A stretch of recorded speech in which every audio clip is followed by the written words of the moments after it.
म्हणणं आहे की माणिकराव कोकाटे चुकीचं काय म्हणाले का? मला वाटतं की त्यांनी सांगितलं की सरकारकडे पैसेच नाही. सरकारने आज 2 महिन्याच्या अगोदर बजेट दिल्यानंतर 56,000 कोटीचं जर सप्लिमेंटरी बजेट काढलं असेल तर सरकार कर्जबाजारीच झालेलं आहे. आणि मग शेतकऱ्यांच्या कर्जमाफीच्या ऐवजी वेगवेगळ्या प्रकारच्या योजनेला त्या ठिकाणी पैसे देत आहेत.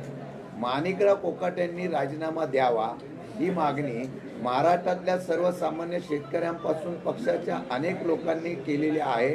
आंदोलनं होत आहेत. तरी प्रेस घेऊन त्या असलेल्या प्रेसमध्ये मंत्री महोदय मी राजीनामा देणार नाही असं जर सांगत असतील तर मला वाटतं की मुख्यमंत्री आणि उपमुख्यमंत्र्यांचा कोणत्याच मंत्र्या वचक राहिलेला नाही का?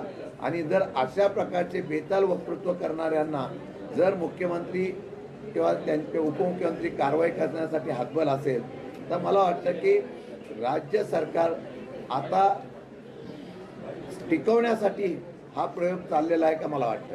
नाही, आता माहिती अशी मिळते की त्यांचं खाते अदला बदल होणार, म्हणजे कृषी खाते मकरंद पाटलांकडे दिलं जाणार, तुमच्या जिल्ह्यातले आहेत मग त्यांचं मदत पुनर्वसन त्यांचे पुनर्वसन करणार का? हो असंच नाही, एखाद्या मंत्र्यांनी एखादा स्टेटमेंट दिल्यानंतर ती जबाबदारी सरकारची पण असते आणि ती जबाबदारी मंत्र्याची पण असते.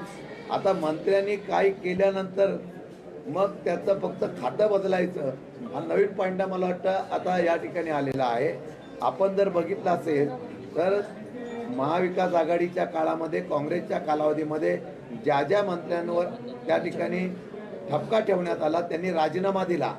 आर पाटला साहेबांसारखं नेतृत्वांना सुद्धा राजीनामा द्यावा लागला. अनेक विलासराव देशमुख अनेक नेते आहेत त्यांनी राजीनामा दिला होता. मग तो न्याय जर त्यावेळेला विरोधक म्हणून यांनी वापरला असेल तर आता विरोधकांनी महाराष्ट्रातली जनता जर अशी मागणी करत असेल तर फक्त मंत्र्यांचं खातं बदलण्याचा नवीन पॉईंट हा मला वाटतं शोधला असेल तर मला वाटतं की खरं म्हटलं तर हे नवीन संशोधन पाहायला सर, महाराष्ट्राचा जो GR रद्द झाला भाषाविषयीचा, आज संसदेत DMKच्या एका खासदारांनी तो मुद्दा मांडला की महाराष्ट्र सरकारनं GR रद्द केला. त्यावर केंद्र सरकारनं स्पष्टीकरण असं दिलंय की हा सर्वस्व राज्य सरकारचा निर्णय आहे. फक्त 2 भाषा ज्या आहेत त्या सक्तीच्या करताना त्यातली त्रिभाषा सूत्र लागू होणार. 6वी ते 7वी पर्यंत कुठलीही भाषा विद्यार्थ्यांवर लादली जाऊ नये असं केंद्राचं स्पष्टीकरण आलंय. आता पुन्हा राज्य सरकार यावर निर्णय घेईल नवीन असं वाटतं. महाराष्ट्रातल्या जनतेचं तेच मागणं होतं ना. 5वी नंतर हिंदी शिकवतच होते ना. पहिलीपासून त्रिभाषिकचं त्या ठिकाणी लादण्याचा प्रयत्न होत होता. म्हणून त्रिभाषिकपैकी कोणताच विषय घ्यावा, कोणती भाषा शिकावी हा तिथल्या विद्यार्थ्यांना मोकळीक पालकांना द्यायला पाहिजे होती. पण कंपल्सरी करण्याचा निर्णय झाला. त्याच्यावर ठिकाणी आंदोलनं झाली. राज्य सरकारने जे काय GR काढलेला आहे आमचं हेच म्हणणं होतं. शेवटी केंद्राने काल सांगितलं की अशा प्रकारचं त्रिभाषिकचं कुठल्याही लादता येणार नाही. 2 भाषा कुठल्याही घ्यावं ही मोकळी त्यांनी पालकांना आणि विद्यार्थ्यांना दिला असेल. याचाच अर्थ असा आहे राज्य सरकार चुकीचा निर्णय लादत होतं आणि हे केंद्राच्या भूमिकेमुळे स्पष्ट झालेलं आहे. राज्य सरकारमध्ये शिंदेच्या मंत्र्यांना निधी द्यायचा असेल तर मुख्यमंत्र्यांची परवानगी घ्यावी लागणार आहे यापुढे आणि सरकारमध्ये काही आलबेल दिसत नाही एकमेकांच्या मंत्र्यांना निधी. सरकारमध्ये आलबेल असं कोण म्हणतंय? आमचं पहिल्यापासून म्हणणं आहे की 3 पक्षाचं सरकार जेव्हा चालतंय त्यांच्यामध्ये आलबेल नाही आहे. त्यांच्या आपापसामध्ये स्पर्धा चालू आहे आणि निधीचा वारेमाप खर्च करतायत. म्हणून शेवटी मुख्यमंत्र्यांना निर्णय घ्यायला लागलेला आहे की खर्च किंवा नियोजन करायचं झालं ते मुख्यमंत्र्यांच्या निदर्शनात आणूनच केला जाईल. याचाच अर्थ महाराष्ट्राचा खर्च जो वारेमाप झाला होता निधीचा त्याचा प्रत्यंतर मुख्यमंत्र्यांनी अप्रत्यक्षपणे कबूल केली. याचा अर्थ दुसरा असाही होतो की अजितदादा लाडके आणि एकनाथ शिंदे दोडके झाले भाजपला किंवा फडणवीसांना. नाही, आता हे मी काय सांगू शकत नाही. ते सांगतील त्यांचे लाडके कोण आणि दोडके कोण. दुसरं असं सूरज चव्हाणांना फक्त अटक झालेली लगेच सोडलं ते परवाच्या महाराष्ट्रात मध्यरात्री. कोणाला? सूरज चव्हाण जे लातूरचं प्रकरण झालं ना, मध्यरात्री अटक केली आणि त्यांना सोडून पण दिले. आता असं आहे की सरकारचा प्रशासनाचा भाग हा सत्तारूढ पक्षातल्या कोणत्याही आमदारापासून कार्यकर्त्यापर्यंत राहिलेला नाही. मी काल पण बोलताना सांगितलं की या राज्यातलं प्रशासन हे 80% वरती दबावाखाली काम करत आहे. सरकार सांगेल त्याप्रमाणे काम करत आहे. त्यांना काम करण्याची मोकळीक नाही.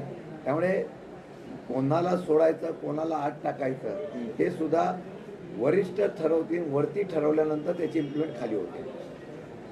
अजित पवार जसं कृषी मंत्र्यांना पाठीशी घालतात तसं मुख्यमंत्री घालतात. तुम्हाला काय? जसं अजित पवार पाठीशी घालतायत ना माणिकराव कोकाटेंना, तसं मुख्यमंत्री घालतात. जर माणिकराव कोकाटेंचे गेल्या 6 महिन्याचा ट्रॅक रेकॉर्ड बघितला, शेतकऱ्यांच्या बांधावर जाऊन जे बोलले ते सगळ्यांच्या समोर होतं. रमीचं प्रकरण आहे, त्याच्या आधीही ते सरकारवरती बोलले होते. शेतकऱ्यांना म्हटलं, शेतकऱ्यांना संबोधताना देखील ते म्हणत होते की कर्ज काढता आणि मुलांचे लग्न करता. सीएम देखील पाठीशी घालतायत का? मी कालही सांगितलं, मुख्यमंत्री देवेंद्र फडणवीसांना काम चांगलं करायचं असेल तर काही कठोर निर्णय घ्यावे लागतील. तरच पक्षाची, सरकारची प्रतिमा ते सुधरू शकतात. नाही तर अशा पद्धतीने जर काम करताना मुख्यमंत्री स्वतःचं, प्रशासनाचं, सरकारवरचं वचन दाखवण्यासाठी कमी पडत असतील तर त्यांची हतबलता आहे. मुख्यमंत्री सुपर पॉवर आहे. जर कोण कारवाई करत नसेल तर मुख्यमंत्र्यांनी ती कारवाई करण्याच्या संदर्भातला निर्णय घेणं गरजेचं आहे. तो जर घेतला नसेल आणि घेऊ शकत नसेल तर मला वाटतं की ते निर्णय घ्यायला त्यांना अधिकार आहेत का नाही याचा सुद्धा विचार करा. दौंडच्या कला केंद्रात एका आमदाराच्या भावानेच गोळीबार केल्यानंतर ती तरुणी जखमी झाल्याची माहिती आहे. पण हे प्रकरण दडपण्याचा प्रयत्न सुरू आहे शासनाचा. मला माहित नाही तुम्ही आता सांगताय ते. रोहित पवारांनी पण ट्विट केले. आता एक असं आहे की मी मगाशीच सांगितलं, सत्तेमध्ये असलेल्या लोकांना धाक राहिला नसेल तर आम्ही काही करू शकतो, अशा प्रकारची परिस्थिती आहे. आता कुठे कुठे गोळीबार होतोय ते फक्त महाराष्ट्राने बघायचं. सर, एफआयआर दाखल होऊ दिला जात नाही. दाबण्याचा प्रयत्न होतो तोच ना. सत्तेचा वापरच चुकीच्या पद्धतीने होतोय. त्यामुळे धाडस वाढायला लागलेलं आहे. हे धाडस वाढतंय. आता जनतेने त्याचा विचार करावा असं आमचं म्हणणं आहे. नवीन प्रदेशाध्यक्ष झाले आहेत. नवीन प्रदेशाध्यक्षपदी झाल्यानंतर इकडं अजित पवारांनी काही खासगी आमदारांसोबत बैठक घेतली आणि विलिनीकरणासंदर्भातल्या चर्चा केल्या. अजिबात तशा प्रकारची काही चर्चा नाही. अगदी खाजगी कुठं बैठक झालेली नाही. मी पक्ष वाढवण्याच्या संदर्भातली चर्चा करायला आलेलो आहे आणि महाराष्ट्रामध्ये शरद पवारांचा अपेक्षित असलेला पक्ष वाढवण्याचा प्रयत्न आम्ही 100% स्वतःच्या स्वबळावर करतो. पाकळी फिरली, प्रदेशाध्यक्ष बदलले, बाकीची बॉडी कधी बदलणार आहे? सगळे जयंत आहे.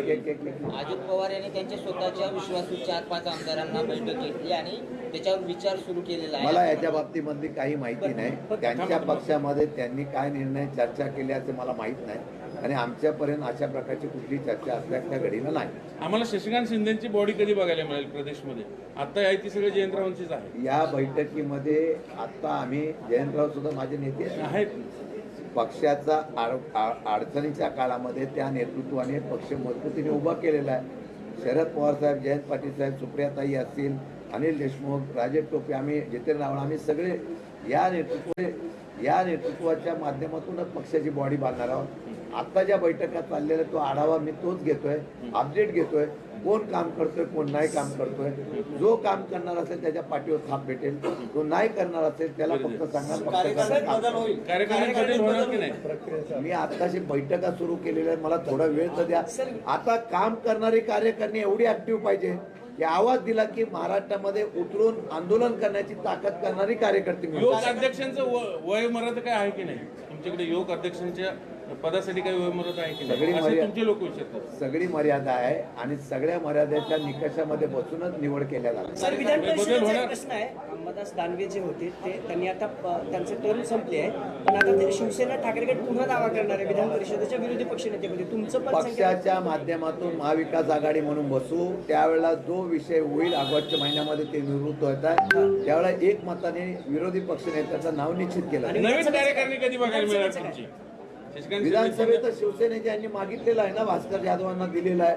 आता ते करत नाही. ही लोकशाही आहे कुठे?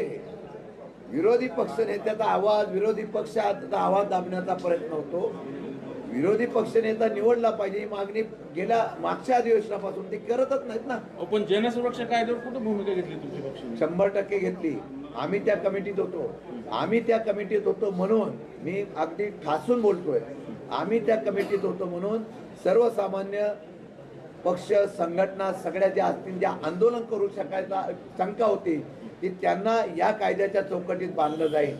त्यामध्ये त्यांनी नक्षलवादी कारवाया हा स्पेसिफिक उल्लेख करण्याचं काम आम्ही त्या कमिटीतून केलेलं आहे. परंतु त्यामध्ये सुद्धा आम्हाला अशी शंका आहे की डाव्या विचारसरणी किंवा आंदोलन करणाऱ्यामध्ये काही लोकांनी या असलेल्या ठिकाणी त्या कारवाईच्या मध्ये या कायद्याचा उपयोग होऊ नये याचा आमचा प्रखर विरोध आहे. आम्ही राज्यपालांना भेटलो आणि सगळ्यांना भेटलो.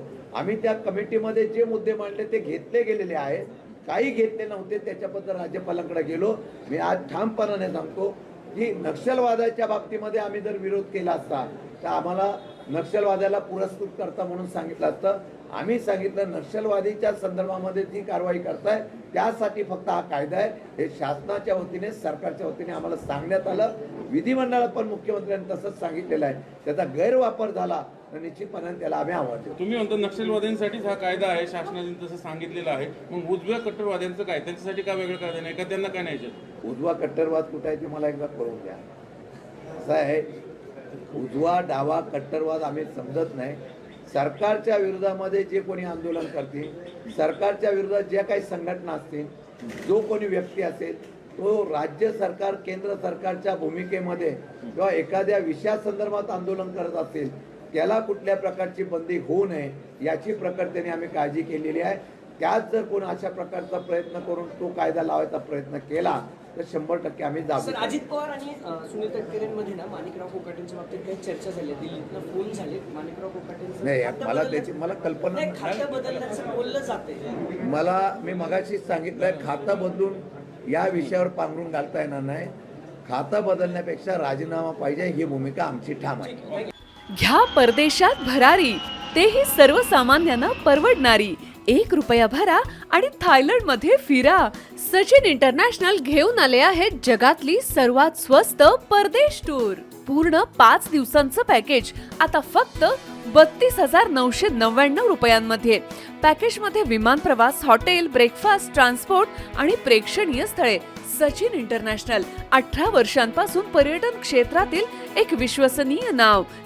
सचिन इंटरनॅशनल सोबत मनसोक्त फिरा. संपर्क 7767989898.